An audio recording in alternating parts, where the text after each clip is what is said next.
Este video está hecho para mis pacientes, para mis futuros pacientes, pero también para que quede como un registro de lo que debería ser una estructuración y pueda ayudar a muchos profesionales que quieren abordar el área en materia de conductas adictivas en cómo protocolizar este abordaje y las consideraciones que deberían de tener. Bueno, primero tenemos que dejar claro que no es lo mismo un abordaje en materia de conductas adictivas en un adolescente, específicamente más si está rondando la etapa infantil, que en un adulto joven y que un adulto pleno y que un adulto mayor. Todo es diferente aquí. También hay que entender cuáles son esta visión, cuál es la verdadera observación del trastorno del comportamiento o trastorno conductual asociado al consumo de sustancias psicoactivas. Y es descentralizar el abordaje y la observación diagnóstica de la sustancia. La sustancia es una consecuencia. Por lo general vamos a estar hablando de trastornos de conductas que se asociaron gradualmente al consumo problemático. Entonces, si estamos hablando en el desarrollo de una metodología de abordaje correcta, subjetiva, pues debemos contemplar cómo se ha construido estas dinámicas conductuales en el individuo que ha desencadenado un consumo problemático o un consumo. Específicamente depende también el tiempo, la intervención y el factor de comorbilidad. Hay algo muy doloroso que se ve en adultos específicamente, es que muchos de estos pacientes desarrollan condiciones comórbidas. ¿Qué significa eso? Que tienen, aparte del trastorno por uso de sustancias, otra condición orgánica de base que puede ser asociada a situaciones de salud mental. Hay otra cosa bastante aterradora también, es contemplar dos situaciones. Uno es de abuso físico, incluso de negligencias parentales, pero también hay muchos chicos que manifiestan el consumo problemático después de un evento traumático como el abuso sexual en la infancia. Entonces, parte del perfil que deben de tener o debemos tener los profesionales que abordamos en materia de trastorno de conducta adictiva es un marco sólido, un protocolizado en materia de abuso sexual.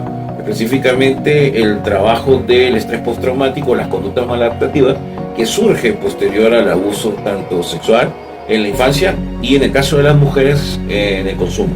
Muchas de estas mujeres, que lastimosamente una estadística muy alta, estamos hablando de una mayoría de las que tienen consumo problemático, han tenido algún tipo de abuso sexual en la adultez y muchas de ellas fueron abusadas también en la infancia.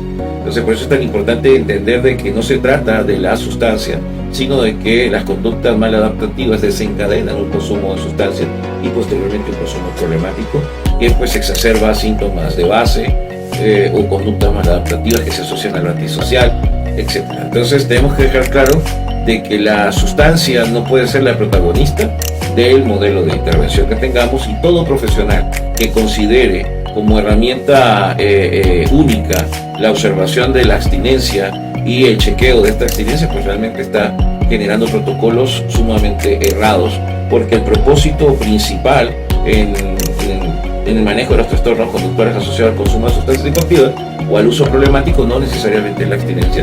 Por supuesto, ese debe de ser un elemento indispensable de la intervención, pero no es el objetivo, ¿sí? Y específicamente cuando tenemos condiciones de comorbilidad, debemos de abordar especialísimamente todos estos síntomas que están asociados a la alteración de la conducta para poder conseguir de una u otra manera el grado de homeostasis, de eutimia, para poder desarrollar protocolos de prevención de recaída o de violación de la abstinencia. Entonces tenemos que tener mucho cuidado con esto.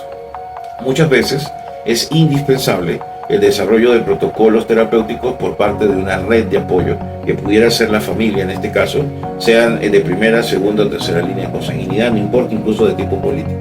¿Por qué? Porque es indispensable comprender de que la construcción fenomenológica del adicto no sucedió de manera espontánea, ni surgió de la nada.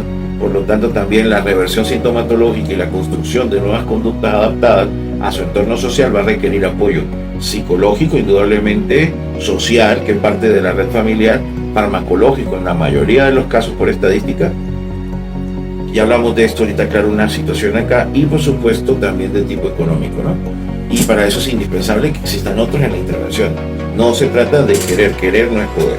Con relación a la farmacología en materia de uso del consumo problemático, no voy a hablar de medicaciones ni voy a hablar de protocolos en específico, pero quiero que entiendan de que los trastornos conductuales, muchos o los trastornos que abordamos a nivel psicofarmacológico, son de tipo contextual y de tipo conductual, y la medicación gradualmente va a generar una reversión de los síntomas, y muchos de estos síntomas están exacerbados por el consumo de la sustancia que está haciendo, sea cual sea la sustancia, y no voy a caer aquí en apología hacia las sustancias psicoactivas, sean lícitas o ilícitas.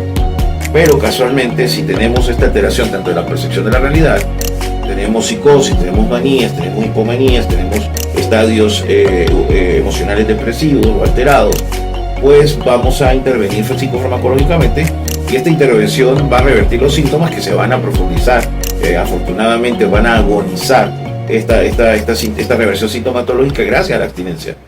Pero quiero que entiendan de que la farmacología no necesariamente es de por vida, y tenemos que dejar claro esto de esta interpretación errática que muchos, incluso profesionales, hacen de la medicación, indicando que es una sustitución de una droga por otra. Estamos hablando de protocolos toxicológicos totalmente distintos desde el aspecto toxicológico, y si estamos hablando desde los protocolos farmacológicos, pues estamos hablando de cosas totalmente distintas. Aquí hay un protocolo de prescripción, y si todo sale bien y la condición orgánica no lo requiere, va a generarse después un protocolo de desprescripción, para la redundancia, gradual.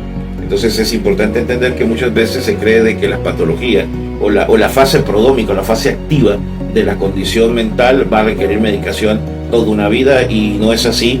Y de requerirse medicación requiere posologías, dosificaciones totalmente distintas, incluso al cambiar distintos escenarios contextuales, distintas dinámicas, o aparecer o desaparecer algún síntoma, se debe de tener una adecuación protocolaria, una adecuación farmacológica respecto a todo esto. Por eso es tan indispensable el monitoreo a través de un psicoterapeuta que también tenga formación en psicofarmacología, para poder comprender cómo funcionan estas dinámicas, específicamente en alteración de la sintomatología que se suma al trastorno por uso de sustancias psicoactivas. Ahora, en muchos casos, puede ser 22-24%, no van a presentar condición dual, no van a ser condición de comorbilidad, sino que tienen una situación contextual y conductual.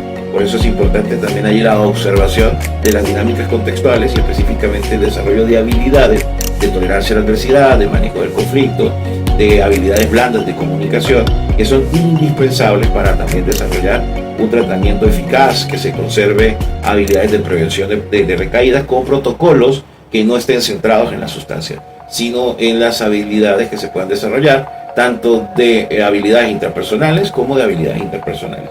¿Qué significa eso? Pues que estas habilidades a lo largo del tratamiento, sea ambulatorio o residencial, por lo general pasan de residencial y luego ambulatorio, o en algunos casos que se puede hacer un manejo ambulatorio desde la primera instancia, van a tener que hacer siempre adecuaciones mucho más allá de lo farmacológico.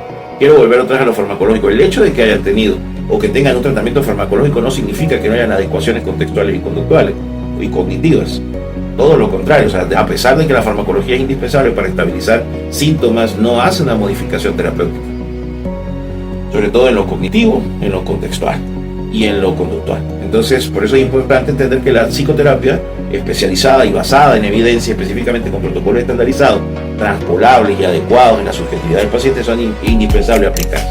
Entonces, el paciente requiere un modelo de intervención único, no existen dos modelos de intervención parecidos. Por eso es interesante entender de que estos protocolos estandarizados estamos hablando de unos que rodean y generan una estructura, pero que la intervención desde lo cognitivo, desde lo conductual y desde lo contextual debe responder a una naturaleza subjetiva, es decir, que debe estar diseñado a la medida para el paciente. Por eso es tan necesario la intervención de un profesional que tenga marcos sólidos y que tenga especialidad en materia de conductas adictivas, sobre todo con protocolos basados en evidencia y de última generación. Ahora, en estos cambios contextuales, en estos cambios cognitivos y en estos cambios conductuales, van a haber algunos desafíos y van a tomar algún tiempo. Ahora, ¿hay el riesgo de violar la abstinencia? Sí, pero para eso también ustedes, como red de apoyo, porque si usted está viendo esto, usted es una red de apoyo o es el paciente, y debe de entender que usted solo no puede, y la red familiar necesita capacitarse para poder ofrecer habilidades adecuadas, habilidades informadas, que vayan más allá de la buena intención, y específicamente entender de que la familia no es la culpable, pero muchas veces sí fue una herramienta estructural para conductas maladaptativas que se transformaron con el tiempo en conductas adictivas.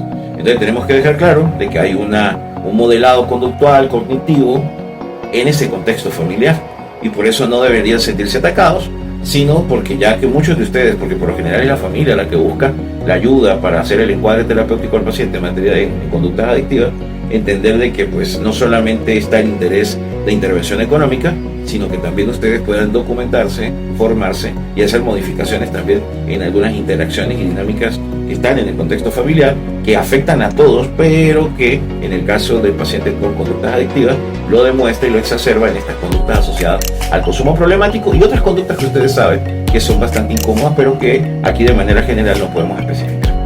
Entonces debemos dejar claro de que el abordaje en materia de conductas adictivas no puede estar sentada en la sustancia, porque la sustancia nunca ha sido el problema, ha sido la consecuencia. Entonces, dentro de una intervención multidimensional que aborde aspectos intrapersonales e interpersonales, el dejar de consumir va a ser una consecuencia de toda una estructuración de la conducta, de la simbolización del mundo, de la cognición y de replanteamientos de dinámicas contextuales.